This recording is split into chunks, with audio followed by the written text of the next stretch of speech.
아들, 아들. 꼭 아들 낳아야 해. 30년 전 우리 어머니들이 하던 말이에요. 하지만 놀라운 일이 벌어졌습니다. 한국이 세계에서 딸을 가장 선호하는 나라 1위가 된 거예요. 1992년에는 58%가 아들을 원했는데 2024년에는 28%가 딸을 원한다고 답했습니다. 30년 만에 완전히 뒤바뀐 거죠. 더 놀라운 건 그 아들만 고집하던 할머니들이 이제는 딸바보 될 거야 라고 말한다는 사실이에요. 도대체 무슨 일이 일어난 걸까요?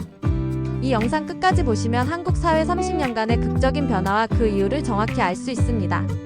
여러분의 가족 이야기이기도 할 테니까요. 제1장 30년 전 아들만 고집했던 시어머니. 1994년의 이야기부터 시작해 보겠습니다. 박영희 씨가 첫 임신을 했을 때 시어머니는 매일같이 같은 말을 반복했어요. 아들이어야 한다. 우리 집안대를 이어야지. 아들 없으면 뭐하러 시집 왔어. 초음파 검사에서 딸이라는 결과가 나오자 시어머니의 얼굴이 일그러졌습니다. 다음엔 꼭 아들 낳아야 해. 그때만 해도 이게 당연했어요. 1992년 갤럽 조사에 따르면 한국인의 58%가 아들을 단 10%만이 딸을 원했거든요. 아들 선호는 그냥 당연한 것이었고 딸은 언젠가 시집갈 사람일 뿐이었어요. 박영희 씨도 처음엔 서운했지만 이해했습니다.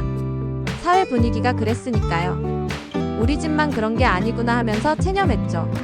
제2장 며느리도 아들을 원했던 시절. 사실 박영희 씨 자신도 아들을 원했어요. 시어머니 눈치를 봐서만이 아니었어요.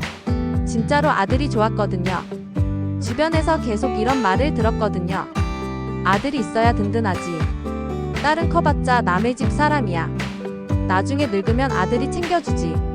둘째를 임신했을 때도 이번엔 아들이겠지? 라는 기대가 컸어요. 하지만 또 딸이었습니다. 시어머니는 실망을 감추지 못했어요. 셋째는 꼭 아들 낳아야 한다. 박영희 씨는 그때 깨달았어요. 왜 그 시절 출생성비가 여아 100명당 남아 116.5명이었는지. 자연성비는 103,107명인데 116.5명이었다는 건 정말 많은 가정에서 아들을 원했다는 뜻이었거든요. 제3장 세월이 흘러 손녀들이 자라면서 두 딸이 자라면서 상황이 조금씩 달라지기 시작했어요. 큰딸은 공부를 정말 잘했어요. 항상 반에서 1, 2등을 했죠. 둘째 딸은 그림을 잘 그렸어요. 미술대회에서 상도 많이 받았고요. 시어머니도 손녀들이 귀여웠지만 여전히 아쉬움이 있었어요. 그래도 아들이 있었으면 좋았을 텐데. 하지만 2000년대 들어서 생각이 바뀌기 시작했어요. 딸들이 대학에 들어가고 좋은 회사에 취업하는 모습을 보면서요. 요즘 딸들이 아들보다 더 든든하네. 시어머니 입에서 나온 첫 번째 변화의 신호였어요. 주변을 보니 아들을 둔 친구들이 오히려 고민이 많았거든요. 우리 아들은 언제 결혼할지 모르겠어. 결혼해도 며느리 눈치 보느라 집에도 안 와. 제4장 딸들의 결혼 그리고 새로운 깨달음.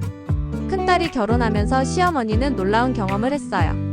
사위가 시댁보다 처가를 더 자주 찾는 거예요. 명절에도 사위가 처가 먼저 가야죠라고 말했어요.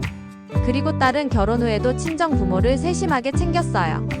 어머니 몸은 괜찮으세요? 아버지 혈압약 드시고 계시죠? 매주 안부 전화를 했고 아프면 바로 달려왔어요. 둘째 딸도 마찬가지였어요. 시어머니는 깨달았어요. 아들은 며느리 눈치 보느라 친정 못 챙기는데 딸은 다르구나. 명절 때도 딸들이 더 많은 일을 해줬어요.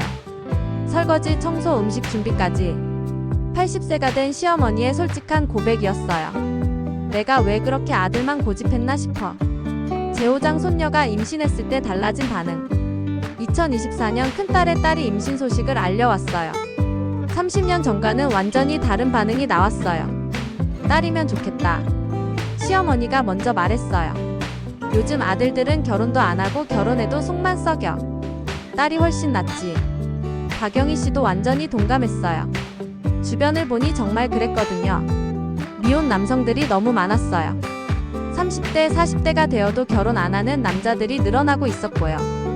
결혼한 아들을 둔 친구들은 며느리 문제로 스트레스가 이만저만이 아니었어요. 며느리랑 사이가 안 좋아서 아들이 집에 못 와. 손자 보려면 며느리 눈치를 봐야 해. 그런 이야기를 들으니까 딸이 훨씬 낫겠더라고요. 우리 손녀는 분명 딸바보 될 거야.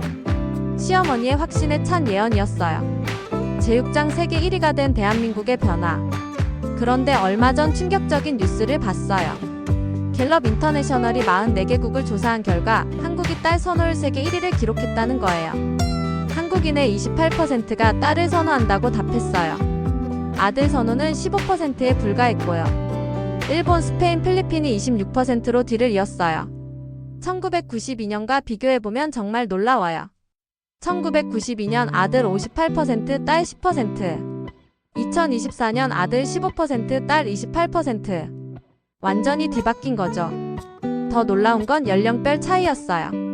60대 이상만 여전히 아들 선호가 높았고 3040대 여성의 절반 가까이가 딸을 선택했어요.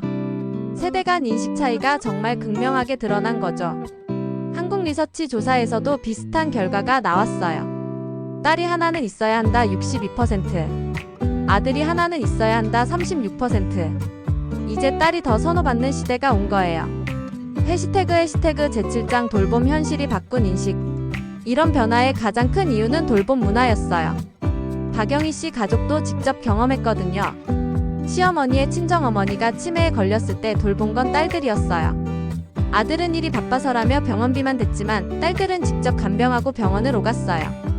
한양대 연구 결과를 보면 더 명확해져요. 치매 노인을 돌보는 가족의 82.4%가 여성이에요. 그 중에서 딸이 42.4%로 가장 높고 아들은 15.2%에 불과해요. 며느리가 27.4%인데 이것도 결국 여성이죠. 아들 낳아서 뭐해? 나중에 딸들이 다 챙겨주는데. 시어머니의 현실적인 결론이었어요. 노후 부양도 마찬가지예요. 아들은 명절에 얼굴 보여주는 게 다이고 실제로 부모님을 챙기는 건 딸들이에요. 병원 갈 때 모시고 가는 것도 일상적인 안부를 묻는 것도 대부분 딸들이죠. 그러니까 딸이 좋은 거야. 제8장 새로운 시대, 새로운 가족의 의미. 영국 이코노미스트에서 이런 기사를 냈어요. 인류 역사상 처음으로 딸 선호 현상이 나타나고 있으며 한국이 대표적인 사례다. 정말 역사적인 변화인 거죠. 과거에는 아들을 낳아야 가문을 잇는다는 생각이었는데 이제는 딸이 부모의 노후를 더 잘 지켜준다는 믿음으로 바뀐 거예요. 출생 성비도 많이 정상화됐어요. 2023년에는 105.1명으로 자연 성비 범위에 들어왔거든요. 하지만 한편으로는 씁쓸한 면도 있어요. 딸 선호라는 것도 결국 여성에게 더 많은 돌봄 부담을 지우는 건 아닐까요? 성 역할에 대한 고정관념이 완전히 사라진 건 아니잖아요. 진정한 성평등은 아들이든 딸이든 똑같이 사랑받고 똑같이 부모를 챙기는 사회가 아닐까요? 미혼 남성이 늘어나는 것도 이런 변화와 무관하지 않아요. 여성 혐오에 대한 사회적 반성도 영향을 미쳤고요. 그래도 변화는 분명히 긍정적이에요. 30년 전 딸은 남의 집 사람이라던 시대에서 이제는 딸이 더 소중하다는 시대로 바뀐 거니까요. 박영희 씨 가족의 이야기처럼 많은 가정에서 이런 변화를 경험하고 있어요. 아들만 고집하던 할머니가 이제는 손녀를 더 예뻐하고 딸바보 될 거야 라고 말하는 시대. 이게 바로 우리가 살고 있는 2024년 대한민국의 모습입니다. 여러분의 가족은 어떤가요? 비슷한 변화를 경험하고 계시나요? 30년 만에 완전히 뒤바뀐 이 변화가 더 나은 미래를 만들어갈 거라고 믿어요. 아들이든 딸이든 모두 소중한 존재니까요. 감사합니다.